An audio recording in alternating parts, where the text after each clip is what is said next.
Happy Wednesday, family.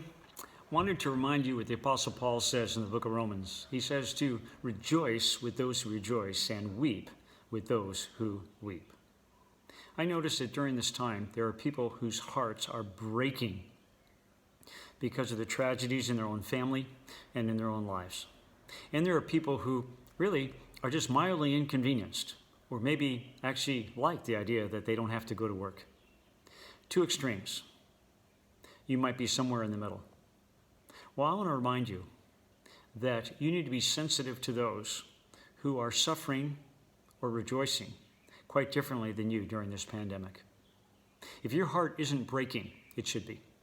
And if your heart isn't rejoicing, it should be. We are all in this together. Remember the words of one another, that we are to be bearing the burdens of one another. It's interesting, in the book of Galatians, it tells us that we are to bear one another's burdens.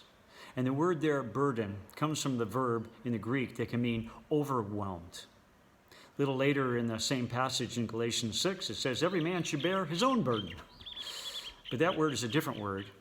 It has the idea of a load, a daily responsibility. Some people have a daily responsibility. Yes, you fulfill it. But some of our church family are overwhelmed at this time. I would ask you to remember them in your thoughts, in your prayers, in your hearts, and to share their pain.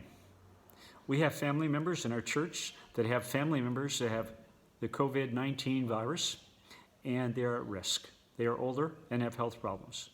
We have family members of our church overseas who are locked in their homes, and people are having to walk 300 to 400 kilometers to find food. Friends, if your heart hasn't wept yet, would you go before the Lord and weep for those who are weeping, even as you rejoice with those who are rejoicing? God bless you. I'm praying for you.